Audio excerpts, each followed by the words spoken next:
স্বাগত ডেডলাইন ঢাকা, আপনাদের সাথে আছে গোলাম কিবরিয়া। চৈত্রের শেষে এসে তাপপ্রবাহ ছিল দেশ জুড়ে, এই ধারা বজায় আছে বৈশাখেও। তীব্র গরমে জনজীবন অনেকটাই বিপর্যস্ত, অসুখী বিসুখী পড়ছেন কেউ কেউ। আবহাওয়ার এই উত্তাপ থাকলে কৃষি খাতেও পড়বে নেতিবাচক প্রভাব। এসব নিয়ে কথা হবে আজকের ডেডলাইন ঢাকায়। আমাদের সাথে স্টুডিওতে আছেন বাংলাদেশ কৃষি সম্প্রসারণ অধিদপ্তরের মহাপরিচালক হামিদুর রহমান, আছেন বাংলাদেশ পানি উন্নয়ন বোর্ডের তত্ত্বাবধায়ক প্রকৌশলী সাইফুল হোসেন এবং বাংলাদেশ আবহাওয়া অধিদপ্তরের কৃষি বিভাগের আবহাওয়াবিদ ও প্রকল্প পরিচালক শামীম হাসান। স্বাগত আপনাদের। কথা হচ্ছিল আবহাওয়া নিয়ে। এইবার আমরা দেখলাম যে গত মাসে মানে মার্চ মাসে অনেক বৃষ্টিপাত হয়েছে, এখন আবার যাচ্ছে তাপ প্রবাহ। তো এই কৃষি খাতে মোটামুটি এই ওয়েদারের কি ইম্প্যাক্ট পড়বে, আবহাওয়ার কি প্রভাব পড়বে? ধন্যবাদ আপনাকে আজকের এই ঠিক সময় উপযোগী একটা বিষয় নিয়ে আমাদের সাথে বসার জন্য।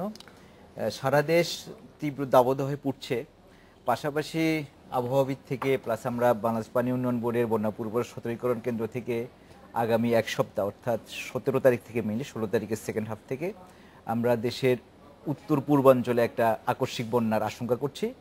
যে কথা আপনি শুরু করেছিলেন যে আবহাওয়ার যে বৈচিত্র্য, যেমন যে চেঞ্জটুকু আপনি বললেন যে মার্চ মাসে এবার বাংলাদেশে যে রেইনফল হয়েছে, যে বৃষ্টিপাত হয়েছে আমরা রেকর্ড করেছি, বিএমডি রেকর্ড করেছে, সেটা গত বেশ কিছুদিন ধরে বেশ অনেক বছর ধরে ব্যতিক্রম।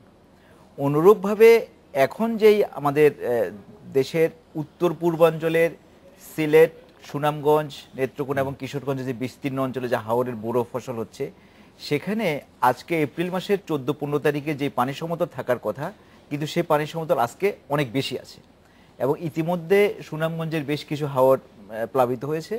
আর আমরা আশঙ্কা করছি এই ব্যতিক্রমধর্মী আবহাওয়ার খামখেয়ালিপনার চলতে থাকলে এবং চলার একটা সম্ভাবনা আছে সামনে, সব কিছু মিলিয়ে আগামী কিছুদিন, কয়েকটা দিন, বিশেষ করে 17, 18, 19 সেখানে সুনামগঞ্জের আমাদের যেই বিস্তীর্ণ অঞ্চলে যে হাওরগুলি আছে, বিশেষ করে সবচেয়ে বড় টাঙ্গুয়ার হাওর, আরও ছোটো বড়ো অনেক হাওর, যেখানে কৃষকের আসলে একমাত্র ফসল কিন্তু জীবিকার মূল বিষয় কিন্তু আমাদের এই যে বড় ফসলটা, সেটাতে বেশ কিছু বড় ধরনের ক্ষতি হওয়ার অনেক আশঙ্কা আছে। আমরা ইতিমধ্যে যতটুকু মাঠ পর্যায়ের খোঁজখবর করেছি তাতে করে সর্বোচ্চ 25 থেকে 30 ভাগ ফসল কাটা হয়েছে, বাকি ফসল এখনও অনেক ফসল পাকেনি, সুতরাং সেটা কাটার উপযোগী হয়নি, সেটা যাবে না। তো আমরা আশঙ্কা করছি 17 তারিখ থেকে, মূলত 17, 18, 19-এর দিকে বিশেষ করে মেঘালয়ের চেরাপুঞ্জি এবং ওই অঞ্চলে, যেটাকে আমরা উনি সুন্দর করে বলবেন যে অরোগ্রাফিক রেইনফল বলি। বিষয়টা হলো কি, বে অফ বেঙ্গল থেকে প্রচুর জলীয় বাষ্প উঠে যায় উপরে, এটা প্রায় অ্যারাউন্ড 400-450 কিলোমিটার ট্রাভেল করে চলে যায় খাসিয়া হিলে, সেখানে বাধাগ্রস্ত হয়ে চেরাপুঞ্জি এবং মেঘালয়ের এই অঞ্চলটুকুতে এই বৃষ্টিটা হয়। এবং এই বৃষ্টিটা যেহেতু স্লোপটা বাংলাদেশের দিকে, বাংলাদেশটা ঢালু, মোটামুটি বাংলাদেশের দিকেই, মেইনলি সুনামগঞ্জ, নেত্রকোনা, কিশোরগঞ্জ, সিলেট এবং জিওগ্রাফিক লোকেশনও কিন্তু এই এলাকা থেকে চেরাপুঞ্জি খুব দূরে না, অ্যারাউন্ড, খুব ভালো বলেছেন আপনি, অ্যারাউন্ড 35 মানে 35 কিলোমিটার। সেই জন্যই ওই অঞ্চলটা আসলে ঝুঁকিতে থাকে বেশি। এখানে গত 3 দিন ধরে চেরাপুঞ্জিতে গত 24 ঘন্টা হয়েছে 79.9, অ্যারাউন্ড 80 মিলিমিটার, এর আগের দিন 70-80 মিলিমিটার। আর সিলেটে কিছু বৃষ্টি হচ্ছে, সিলেট সুনামগঞ্জে আপনি বলছিলেন যে 17 তারিখ থেকে আশঙ্কা করছেন, তার মানে আজকে 15 তারিখ, মাঝখানে আছে সময় আমাদের খুব অল্প। এই আমি একটু যাব কৃষি সম্প্রসারণ অধিদপ্তরের কাছে এই পর্যায়ে, যে আপনারা এই যে এরকম একটা আশঙ্কার কথা তো আপনারা নিশ্চয়ই জেনেছেন সংশ্লিষ্ট দপ্তর থেকে, আপনারা কি পদক্ষেপ নিচ্ছেন? কৃষককে সতর্ক করা বা কোনো রকম ড্যামেজ কন্ট্রোলের কোনো ব্যবস্থা নিচ্ছেন কিনা? হ্যাঁ, আমরা কৃষি সম্প্রসারণ অধিদপ্তর আমরা সবসময়ই আমাদের আবহাওয়া অধিদপ্তরের সাথে যোগাযোগ রাখি এবং আমাদের আবহাওয়ার যে পূর্বাভাস সেগুলো আমরা তাদের কাছ থেকে সংগ্রহ করে আমাদের কৃষকদেরকে আগাম সতর্কবার্তা আমরা জানি যে ব্লক সুপারভাইজাররা একদম প্রান্তিক পর্যায়ে কৃষকদের সঙ্গে কাজ করেন। এবং আপনার এই যে আমাদের এই মধ্য এপ্রিলে যে তাদের যে আবহাওয়া অধিদপ্তরের যে ফরকাস্টিং রয়েছে সেটা আমরা জেনেছি কয়েকদিন আগে, এবং আমরা প্রথমত জেনেছিলাম যেটা 21-22 তারিখের দিকে এরকম একটা কিছু হবে, কিন্তু গত পরশুদিন আমরা আবার জানতে পেরেছি যে না, এটা আর একটু এগিয়ে এসে হয়তো 17, 18, 19 এরকম হবে। আজকে ছুটির দিন হওয়া সত্ত্বেও আমি আমাদের সিলেটের যে আঞ্চলিক কৃষি কর্মকর্তা, যিনি অতিরিক্ত পরিচালক, তার সাথে কথা বলেছি এবং সিলেটের বিভাগীয় কমিশনারের নেতৃত্বে ওইখানে একটি আমাদের বিভাগীয় কৃষি কমিটি আছে, সেই কমিটির একটি জরুরি সভা আগামীকাল আহ্বান করতে বলা হয়েছে। সেখানে আমাদের প্রশাসন এবং কৃষি বিভাগের লোকজন, পানি উন্নয়ন বোর্ড এবং সংশ্লিষ্ট সকলকে সেখানে ডাকা হয়েছে, যাতে এই ঢল নামলে সেটা যাতে দ্রুত নেমে যেতে পারে সেই ব্যবস্থা করা। হাওড়ের যে সমস্ত এলাকায় পাকা ধান রয়েছে, ধানগুলো দ্রুত সংগ্রহ করতে পারার যেগুলো জন্য মানে কেটে ফেলার উপযোগী, সেগুলো কেটে ফেলার উপযোগী, সেগুলোকে সংগ্রহ করার জন্য কৃষকদেরকে বার্তা দেয়া, সেই কাজগুলো চলছে। এবং আমরা আমাদের এই সমস্ত কাজ মনিটর করার জন্য আমাদের কৃষি সম্প্রসারণ অধিদপ্তরের পরিচালক মর্যাদার একজন কর্মকর্তা আগামীকালই তিনি হলো সিলেটে চলে যাবেন। আপনারা যথেষ্ট গুরুত্বের সঙ্গে নিয়েছেন এটা বুঝতে। আমি একটু যাই শামীম হাসানের কাছে, ওনার কাছ থেকে জানবো, আচ্ছা আমরা প্রতি বছরই এরকম সময়ে কিন্তু ফ্ল্যাশ ফ্লাডের খবর পাই এবং আমরা প্রচার করি, এবারও একটা আশঙ্কা কথা বললেন এক্সপার্টরা, আমাকে একটু বলেন যে এইবারেরটা অন্যবারের থেকে আলাদা কোন দিক থেকে? এবার কি আপনারা একটু বেশি শঙ্কিত? এবছর আমরা একটু বেশি শঙ্কিত।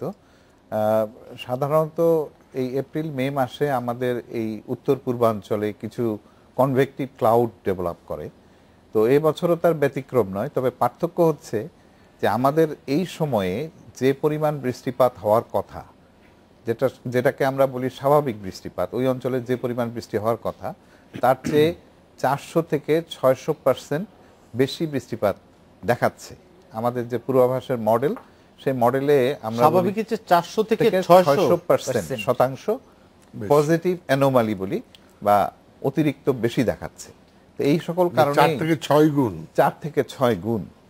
তো যার জন্য এই সময়ে যে বৃষ্টিপাত, এটা যদি কিছুদিন পরে হতো সেটাতে এত শঙ্কিত হওয়ার কথা ছিল না। কিন্তু যেহেতু এই অঞ্চলে বোরো হচ্ছে একমাত্র ফসল এবং এটা একেবারে প্রায় ম্যাচিউর পর্যায়ে রয়েছে, তো আমরা এই জন্য এই তথ্যটা গুরুত্ব সহকারে আমরা আমাদের যে সকল স্টেক হোল্ডার আছেন, আমাদের পানি উন্নয়ন board, agriculture extension, fisheries department, livestock department, এই সকল ডিপার্টমেন্টকে আমরা একটা স্পেশাল অ্যাগ্রোমিটোলজিক্যাল ওয়েদার বুলেটিন আমরা তৈরি করে আমরা গত সপ্তাহে আমরা বিতরণ করেছি। একটা বিষয় জানতে চাচ্ছি, এই যে প্রকৃতির যে খামখেয়ালিপনা বললেন আমাদের একজন এক্সপার্ট, তো সেইটা থেকে আমরা আমাদের কৃষকরা বা আমাদের সেখানকার মানুষ যারা ক্ষতিগ্রস্ত হবে তাদের বাঁচার উপায় কি? এটা তো ঠেকানোর কোনো উপায় নাই আমাদের, তাহলে সেটা থেকে যেন ক্ষতি কম হয় সেটা করার উপায়টা? বাঁচার উপায় তো মানুষ নানাভাবেই উদ্ভাবন করে। আপনি জানেন যে হাওড়ে একসময় আমাদের তেমন ফসলই হতো না, দেশি জাতের কিছু বড় ধান হতো। সেইখানে কিন্তু বাংলাদেশের যে ধান গবেষণা প্রতিষ্ঠান, তাদের উদ্ভাবিত অত্যন্ত উচ্চ ফলনশীল জাতের ধান আমরা সেইখানে নিয়ে যাই এবং আমরা গবেষণার মাধ্যমে যে দীর্ঘমেয়াদী যে ধান, যেটা উৎপন্ন হতে 160-65 দিন সময় লাগতো, সেইটার কমিয়ে সেটাকে যাতে 140 দিনের মধ্যে হয়, এমনকি 130 দিনের মধ্যে যাতে হতে পারে, এই ধরনের ধান আমরা আবিষ্কার করার চেষ্টা করছি। সাধারণত ফ্ল্যাশ ফ্লাডগুলো 15ই এপ্রিলের পরে হয়। আমাদের একটি প্রচেষ্টা রয়েছে যে আমরা যদি নভেম্বরের 20 থেকে 25 তারিখের মধ্যে ধান এর বীজতলা তৈরি করতে পারি, তাহলে সেই ধান আমরা 15ই এপ্রিলের আগে, মানে বৈশাখ মাস আসার আগ দিয়েই কাটার উপযোগী আমাদের জাত আবিষ্কার করতে হবে এবং তার জন্য প্রযুক্তি দরকার। ইতিমধ্যে আমাদের বৃধান 28, যেটা আমাদের সুনামগঞ্জ হাওড় অঞ্চলের যে ধান আছে তার প্রায় 40% এই একটি জাত কাভার করছে। আরেকটি জাত হচ্ছে আরও উচ্চ ফলনশীল, সেটা হলো বৃধান 29, সেটি সুনামগঞ্জে বিশেষ করে আর একটু বেশি পরিমাণে হয়। ওটা প্রায় উপসী ধানের 60% অঞ্চল কভার করছে আপনি 29, আর 40% অঞ্চল কভার করছে 28। এর পাশাপাশি কিছু স্থানীয় জাতের ধান আছে, আর আছে কিছু হাইব্রিড। সব মিলিয়েই আমাদের একটা বড় শস্য ভাণ্ডার হাওড়, যেখানে আমাদের 2,56,000 হেক্টর শুধু সিলেট অঞ্চলে, এর সাথে যদি আমরা নেত্রকোনা এবং কিশোরগঞ্জ যোগ করি তাহলে প্রায় 4 লাখ হেক্টর জমি আমাদের হাওড়। আমাদের এবার বড় ধানের মোট আবাদি এলাকা বাংলাদেশের হচ্ছে 47 লক্ষ হেক্টর, তার মানে প্রায় 8% আপনার জমি কিন্তু শুধু হাওর অঞ্চলে। 8% জমির ধান যদি ক্ষতিগ্রস্ত, এটা অবশ্যই একটা একটা বড় বড় impact আমি হবে। একটু সাইফুল হোসেনের কাছে যাচ্ছি। এই যে ওই অঞ্চলটাতে আপনি বলছিলেন যে যেহেতু বাংলাদেশের দিকে ঢাল, সেজন্য ফ্লাড, এবং আমরা তো দেখি প্রায়ই হয়। পানি উন্নয়ন বোর্ড কোনো টেকসই ব্যবস্থার কথা চিন্তা করেছেন যে এরকম পরিস্থিতি যেহেতু রেগুলার হচ্ছে, সেটা থেকে কিভাবে এটা রক্ষা পাওয়া যায়? চিন্তা করেছেন না, আমরা আসলে পানি উন্নয়ন বোর্ডের একটা অন্যতম কাজ এই বিস্তীর্ণ হাওরকে রক্ষা করা। এবং আপনি জেনে খুশি হবেন যে আমাদের পানি সম্পদ মন্ত্রণালয় হাওর উন্নয়ন অথরিটি, মানে হাওর উন্নয়নের জন্য আলাদা একটা ডিপার্টমেন্টও করেছে আর কি। তো যাই হোক, বাংলাদেশ পানি উন্নয়ন বোর্ড আসলে আপনি যে কথা বললেন যে প্রকৃতির বিরূপ আচরণ সব কিছু মিলিয়ে ফসল রক্ষা করা, জানমাল রক্ষা করা, দেশের সম্পদ রক্ষা করার জন্য কীভাবে কাজ করতে হবে, আসলে প্রত্যেককেই ইফেক্টিভলি ভালো খেলতে হবে, ফাইট করতে হবে। কারণ প্রকৃতিকে তো আমরা বসে আনতে পারবো না। যেমন ধরেন ওয়েদার ফোরকাস্ট যদি খুব ভালো হয়, দেন বাংলাদেশ ওয়াটার ডেভেলপমেন্ট বোর্ডের বন্যা পূর্ব সতর্কীকরণ কেন্দ্র তারা ভালো ফোরকাস্ট করতে পারবে। পাশাপাশি আমাদের ফিল্ড লেভেলে যে কার্যক্রম, যে কথা আপনি বলেছিলেন, সেখানে আমরা হাওর অঞ্চলে একটা ফিলোসফি, আমরা যেটাকে বলি ডুবন্ত বাঁধ, ইংরেজিতে বলা হয় সাবমার্সিবল এমব্যাঙ্কমেন্ট। এটার ফিলোসফিটাই হলো হাওরে আমাদের যে বড় ফসলগুলি হচ্ছে, বিস্তীর্ণ শস্য ভাণ্ডার আমরা বলি, সেটাকে একটা সার্টেন লেভেল পর্যন্ত, একটা সময় পর্যন্ত, একটা নির্দিষ্ট পানির সীমা পর্যন্ত রক্ষা করা। এরপরে বর্ষা চলে আসবে, বর্ষা চলে আসলে হাওরে পানি চলে আসবে, সবাই খুশি। কিন্তু এই রক্ষা করার বিষয়টা কখনো কখনো প্রকৃতির কারণে রক্ষা করার জন্য আমরা যেই ডিজাইন ক্রেস্ট লেভেল বলে থাকি, যেমন ধরেন সুনামগঞ্জে আমার হাওরগুলির ডিজাইন ক্রেস্ট লেভেল হলো 5.5 থেকে শুরু করে 6.25 পর্যন্ত। আজকে সকাল 9টায় এবং বিকাল 3টা পর্যন্ত সেখানে পানির লেভেল আছে 5.62। তার মানে কিছু কিছু হাওর এর মাঝেই ক্রেস্ট লেভেলকে অতিক্রম করে গেছে। এই যে লেভেলটাকে বললাম, এটা কিন্তু গত 10 বছরের মধ্যে হাইয়েস্ট। গত 10 বছরের মধ্যে এপ্রিল মাসে এই 14-15 তারিখে এই লেভেলটা কিন্তু ছিল না। তো বাংলাদেশ পানি উন্নয়ন বোর্ড যেটা করছে, দুটো কাজ করছে। ফিল্ড লেভেলে একটা প্রোটেক্টিভ মেজার্স, যেমন সাবমার্সিবল এমব্যাঙ্কমেন্ট দিয়ে এই ফসলটাকে মে মাসের ফার্স্ট উইক পর্যন্ত কিভাবে সেভ করা যায়। দ্বিতীয় হলো একটা পূর্বাভাস দিয়ে মানুষকে সতর্ক করা, যদি সে ধান আপনার পেকে গেছে, আপনি আজকে কাটলে হয়তো 80% পাবেন, কিন্তু আজকে যদি না কাটেন তাহলে আপনি কিছুই পাবেন জিরো হয়ে যাবে। না। এই তথ্যটা তাদের কাছে এই ধরনের বিষয় দেওয়া। কিন্তু এর মাঝে আপনার সাথে আরেকটা ছোট্ট বিষয় শেয়ার করতে চাই, যেটা জি, sure। ফিল্ড লেভেলে বাস্তব অবস্থা। এখন সত্যিকারভাবে সুনামগঞ্জে কোনো ফসল কাটার লেবার পাওয়া যাচ্ছে না। আচ্ছা, এই প্রসঙ্গে আমি আসবো একটা বিরতি নিয়ে এসে। Thank you। এটা আরেকটা প্রসঙ্গে, এই বিষয়ে কথা বলবো। নিচ্ছে একটা বিরতি, সাথেই থাকুন।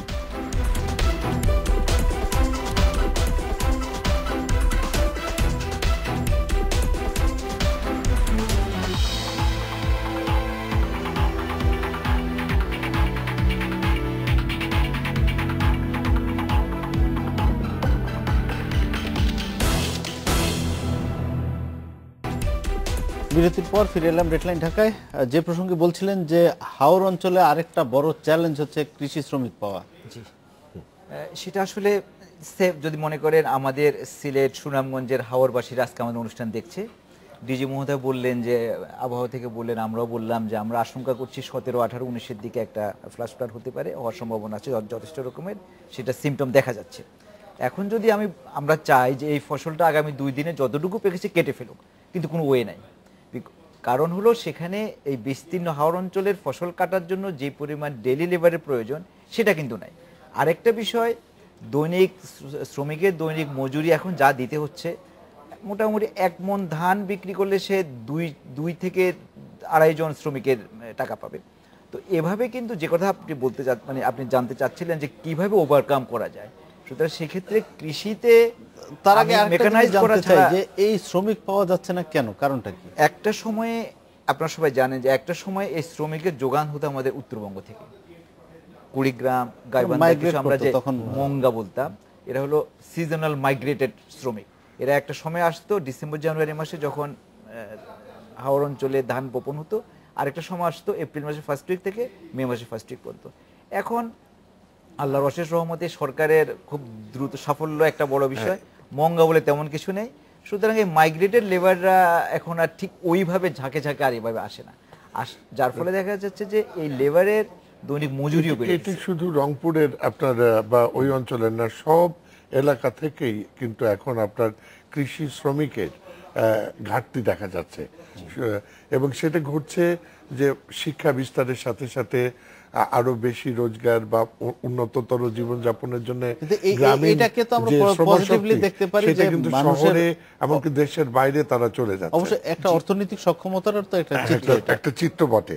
এটা যেমন আসার দিক, তেমনি আমি এটার সাথে যেটা যুক্ত করতে চাই যে এইটার সোজা উত্তর হচ্ছে যান্ত্রিকীকরণ, এবং আমাদের এমন সব পদ্ধতি বের করতে হবে যাতে সেটার তো দায়িত্ব আপনাদের সেটার সম্প্রসারণ দায়িত্ব অধিদপ্তরের অনেক আমি আপনাকে বলি, সেটা হচ্ছে আমাদের কৃষি মন্ত্রণালয় এই বিষয়ে এই বিষয়টির প্রতি অত্যন্ত গুরুত্ব দিয়ে কাজ করে যাচ্ছে, এবং তার জন্য আমাদের একটি প্রকল্প কাজ করছে আমাদের দেশে উপযোগী যন্ত্র উদ্ভাবন করা এবং সেগুলোকে জনপ্রিয়করণের জন্য, সেই সাথে দেশের বাইরে থেকে উপযোগী যন্ত্রপাতি এনে সেটার আমাদের দেশে ব্যবহার করার ক্ষেত্রে মানুষের মধ্যে সচেতনতা সৃষ্টি করা, সেটার একটি কার্যক্রম চলছে আমাদের কৃষি মন্ত্রণালয়ের উদ্যোগে।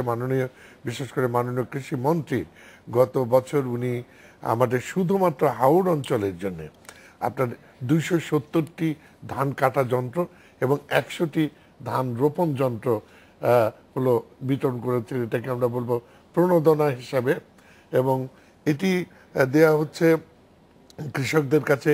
ছোট ছোট দল গঠন করে ওই এলাকাতে তারা এগুলোকে ব্যবহার করবেন, কৃষকদের প্রশিক্ষণ দেওয়া হচ্ছে, এবং এইসব যন্ত্র ব্যবহার সারা করতে কেমন পাচ্ছেন কৃষকরা, এটা আমরা অনেক ভালো সাড়া পাচ্ছি।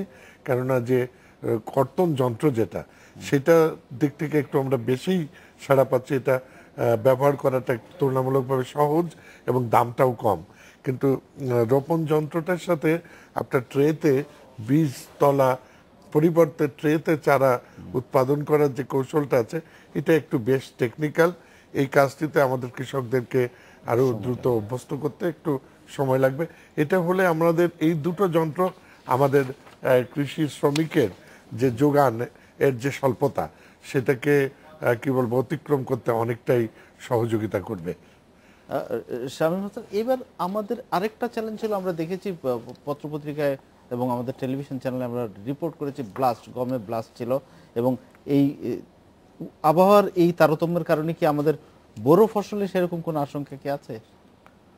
অ্যাকচুয়ালি ডিজি মহোদয় উনি বললেন যে এবার বোরোতেও ব্লাস্ট রোগ ছড়ানোর কিছুটা সম্ভাবনা আছে, এবং সম্ভাবনা আছে না। আমি এই প্রশ্নটির জবাব আমারই দেওয়া উচিত।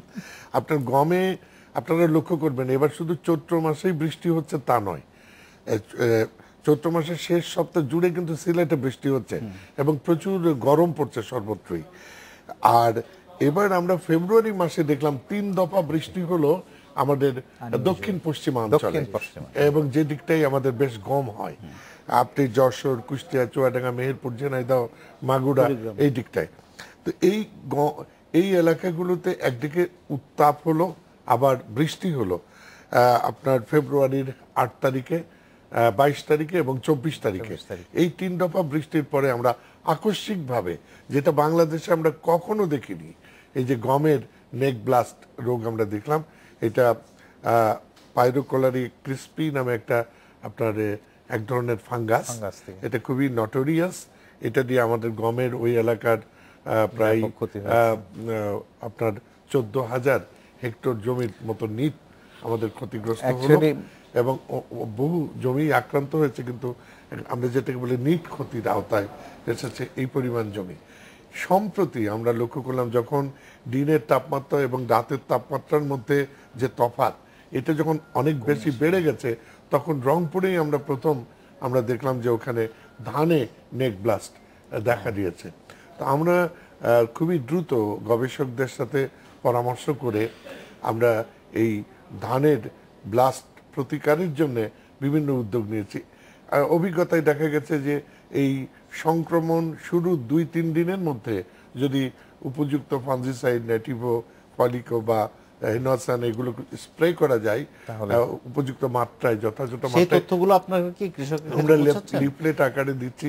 এমনকি আমরা এই প্রচারণা করেছি যে মসজিদে যে মাইক আছে সেগুলো দিয়ে ব্যবহার করা, এবং এসএও সাহেব আমাদের কৃষি অফিসার তারা গ্রামে গ্রামে গিয়ে গ্রুপ মিটিং করে এটা বুঝিয়ে দেয়া, এই কাজগুলো চলছে এবং আমরা প্রচুর লিফলেট করেছি। সেই লিফলেটে কৃষকদের জন্য করণীয় যে বিষয় সেগুলো তাদেরকে বলা হচ্ছে।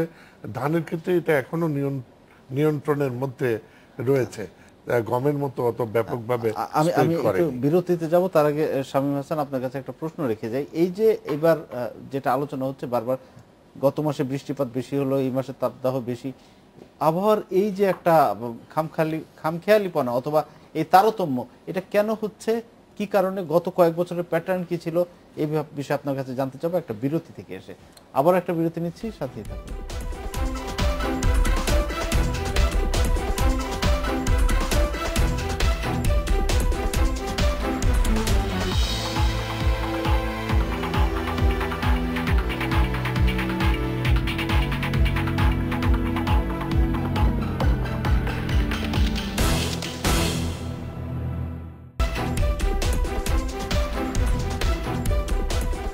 বিরতির পর ফিরে এলাম ডেডলাইন ঢাকায়। যে প্রশ্নটি আপনার কাছে রেখে গিয়েছিলাম যে আবহাওয়ার এই যে একটা তারতম্য আমরা দেখছি গত কয়েক বছর ধরে, এই বছর এটা বেশি দেখা গেছে, এটা কারণটা কি, প্যাটার্ন চেঞ্জ হচ্ছে কেন?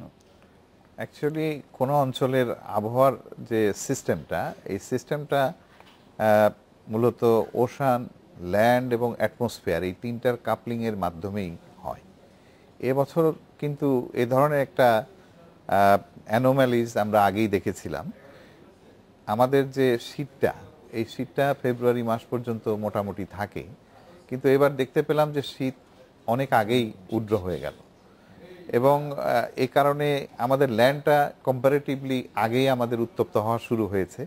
এবং যে মাসে আমরা বৃষ্টিপাত পাই না বললেই চলে, ফেব্রুয়ারি মাসে কিন্তু খুব কম বৃষ্টিপাত হয়, মাত্র জানুয়ারি ফেব্রুয়ারি মাসে মাত্র 2% বৃষ্টিপাত হয় সারা বছরে। সেখানে আমরা প্রচুর বৃষ্টিপাত, 3টা স্পেলে আমরা ফেব্রুয়ারি মাসে প্রচুর বৃষ্টিপাত পেয়েছি। অর্থাৎ এই যে শীতটা আগে উড্র হলো, এটাই ছিল প্রথম এই ধরনের ব্যতিক্রম হওয়ার একটা মোক্ষম একটা ইস্যু। এরপরে আবার হিট বাড়ছে এবং দেখা যাচ্ছে যে একদিকে প্রচণ্ড খরা এবং আরেকদিকে আমরা আবার বলছি যে হাওরে বন্যা হওয়ার সম্ভাবনা আছে। অর্থাৎ অ্যাটমসফিয়ারে যে এনার্জি, এই এনার্জিগুলো কিন্তু ব্যালেন্স হতে হয়। শুধুমাত্র সব জায়গায় এক নাগারে হিট থাকবে তা কিন্তু হবে না। এক জায়গায় হিট আপনার এনার্জি কনসেন্ট্রেট হবে, আরেক জায়গায় এনার্জি রিলিজ হবে এবং এর মাধ্যমে কিন্তু একটা ব্যালেন্স হবে। তো এই কারণে আমরা কিন্তু 2010 সালে কিন্তু আমরা এই ধরনের একটা বন্যা দেখেছিলাম, হাওর অঞ্চলে আকস্মিক বন্যা, এবং তারও আগে 2004 সালে আরেকটা বন্যা, মানে দেখা যাচ্ছে 6 বছরের একটা 6 বছরের একটা সাইকেল দেখা যাচ্ছে, মানে এখানে একটা প্যাটার্ন দেখা যাচ্ছে।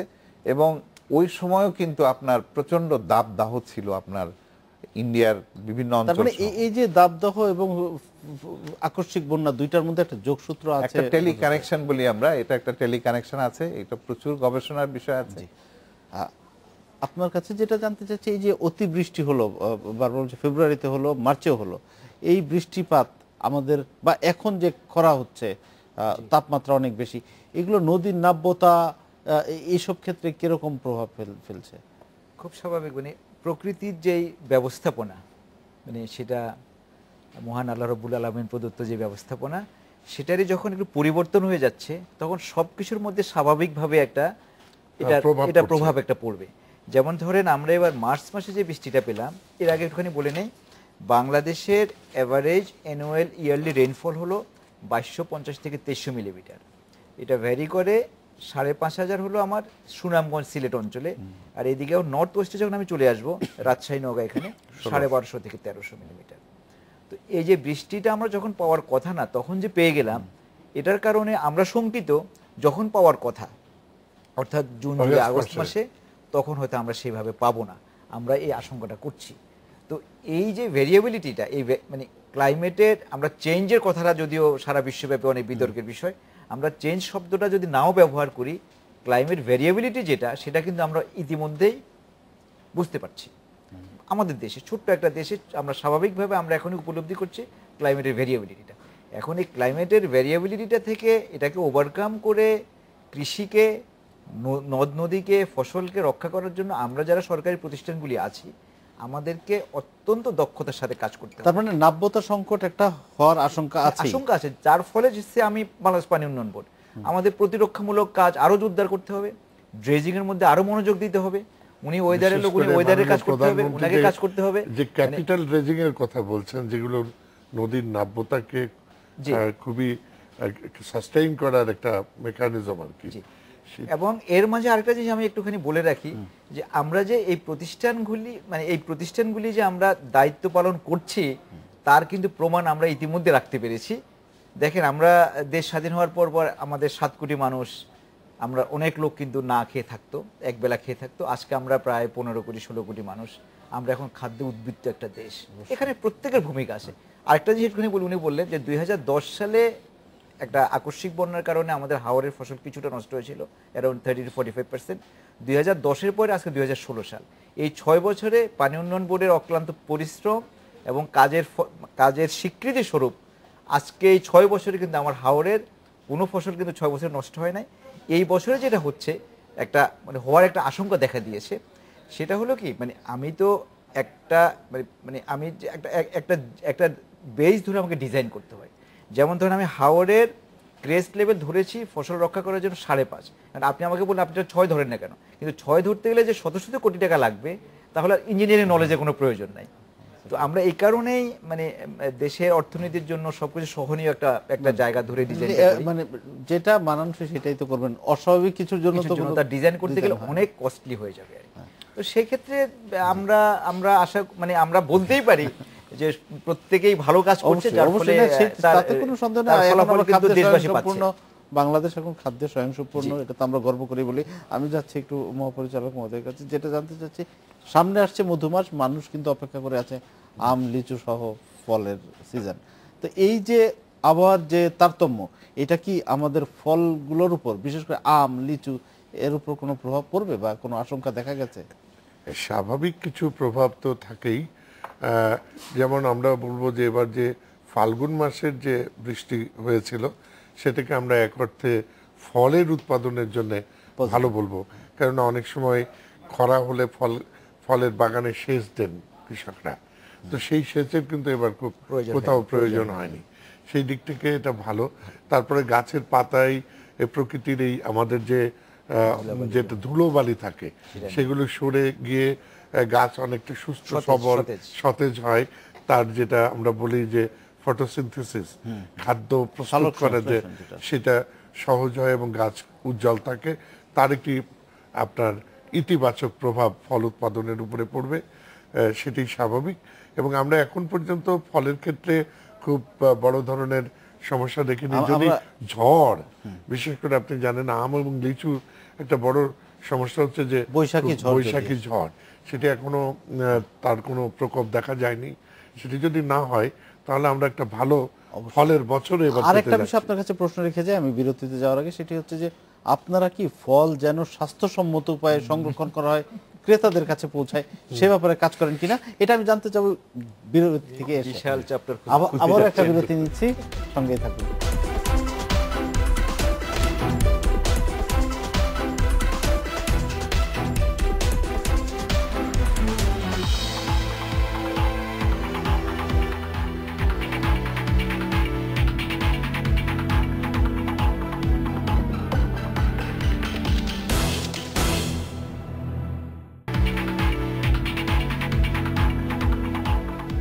বিরতির পর ফিরে এলাম ডেডলাইন ঢাকায়। যেই প্রশ্নটা আপনার কাছে রেখে গিয়েছিলাম, যে ফল, নিরাপদ ফল ক্রেতার হাতে পৌঁছানো, এই বার্তাটা আপনারা কৃষক পর্যায়ে দেন কিনা? আমরা খুবই তীব্রভাবেই এই বার্তাগুলো কৃষকের কাছে নিয়মিত পৌঁছানোর চেষ্টা করে যাচ্ছি। এবং আপনারা লক্ষ্য করবেন, গত বছরের আগের বছর আমে ফরমালিন নিয়ে যে হইচইটি হয়েছিল, সেটি কিন্তু গত বছর আর হয়নি। আসলে যেটি সত্য হচ্ছে যে কৃষক কখনো তার ফলকে অনিরাপদ খাদ্যে পরিণত করে না, কেননা কৃষক নিজেও এই ফল খান। তো সেই ক্ষেত্রে আমাদের এই অনিরাপদ করেন এই মাঝখানের ব্যবসায়ীরা অনেক সময় তাদের ব্যবসায়িক প্রয়োজনে, মুনাফার জন্য বা ফলের যে একটু বেশি দিন ধরে যাতে রাখা যায় এরকম চিন্তা থেকে কেউ কেউ করেন, কিন্তু সেটিও যাতে না করা হয় সে ব্যাপারে আমরা অনেক তৎপর রয়েছে। আরেকটা বিষয় আপনার কাছে আমি জানতে চাই যে ভূগর্ভস্থ পানি দিয়ে সেচ দিলে একটা পপুলার ইয়ে আছে যে এটাতে বিশেষজ্ঞরা বলেন যে ঝুঁকিতে পড়ছে, আপনারা কি ভূগর্ভস্থ পানির উপর নির্ভরশীলতা কমানোর জন্য কোনো কাজ করছেন কিনা? আমরা সবসময় সেটা করে আসছি, কারণ ভূগর্ভস্থ পানিটা হলো আপনার রিজার্ভ, এবং এখান থেকে যখন আমি পানি আপনি এক্সট্রাক্ট করবেন বেশি পরিমাণে প্রকৃতির উপরে একটা বিরূপ প্রভাব পড়বেই। আমাদের প্রথম অপশন থাকবে সারফেস ওয়াটার ইউজ করা অ্যাজ ম্যাক্সিমাম অ্যাজ পসিবল। দেন যদি আমি না পারি দেন আমাকে যেতে হবে, এবং কিছু কিছু জায়গায় আমরা যদি ভূগর্ভস্থ পানি ব্যবহারও করি তার বিরূপ প্রতিক্রিয়া রিলেটিভলি কম হবে, সেই সব জায়গায় আমরা কিছু কিছু যেখানে রিচার্জ হওয়ার সুযোগ অনেক বেশি আছে। আর আজকের যে আলোচনার জন্য আপনি আমাদেরকে ডেকেছেন সেটাকে যদি আমি বাংলাদেশ পানি উন্নয়ন বোর্ডের পক্ষ থেকে সাম আপ করতে চাই, তাহলে বিশেষ করে সুনামগঞ্জবাসীর প্রতি আমার অনুরোধ থাকবে 17, 18, 19 আমরা একটা আকস্মিক বন্যার আশঙ্কা করছি। আমাদের বন্যা পূর্বাভাস সতর্কীকরণ কেন্দ্র ছুটির দিন সহ খোলা থাকছে, আপনারা যে কোনো তথ্য আমাদের কাছ থেকে পাবেন, এবং ইতিমধ্যে সিলেটের প্রধান প্রকৌশলী সকল ছুটি বন্ধ করে সবাই ধন্যবাদ। আর আমি একটু জানতে চাচ্ছি যে আমরা কবে আবহাওয়ার ব্যাপারে একদম সুনির্দিষ্ট তথ্য জানতে পারবো, সেই সক্ষমতা আমাদের কবে আসবে? একদম শেষ পর্যায়ে চলে এসেছি, সক্ষমতা আস্তে আস্তে বাড়ছে। আগামীকাল যেমন আমরা ঢাকায় একটা 11টা 12টার পরে হয়তো একটা বৃষ্টি, আমরা এক পশলা বৃষ্টি আশা করছি। তো এই ধরনের সক্ষমতা বাড়ছে, এবং বর্তমান সরকার বেশ কিছু প্রকল্প হাতে নিয়েছেন যেগুলো অনেকগুলো বাস্তবায়ন হয়েছে। বিশ্ব ব্যাংকের একটা বড় প্রকল্প আসছে। এগুলোর মাধ্যমে আমাদের যেহেতু ওশানোগ্রাফি, আপনার সিসমোলজি, অ্যাগ্রোমিট্রোলজি, ক্লাইমেটোলজি, আপনার এভিয়েশন মিট্রোলজি, অনেকগুলো ডিভিশন আছে। কাজে এখানে আমাদের সক্ষমতা বাড়ানোর জন্য হিউম্যান রিসোর্স বা এই সকল দিকে অবশ্যই ধন্যবাদ আমাদের স্টুডিওতে আসার জন্য। আমরা একদম শেষ পর্যায়ে চলে এসেছি। এই ছিল আজকে ডেডলাইন ঢাকায়। দেখা হবে আগামী শুক্রবার এই সময়। ভালো থাকুন, সুস্থ থাকুন, শুভরাত্রি।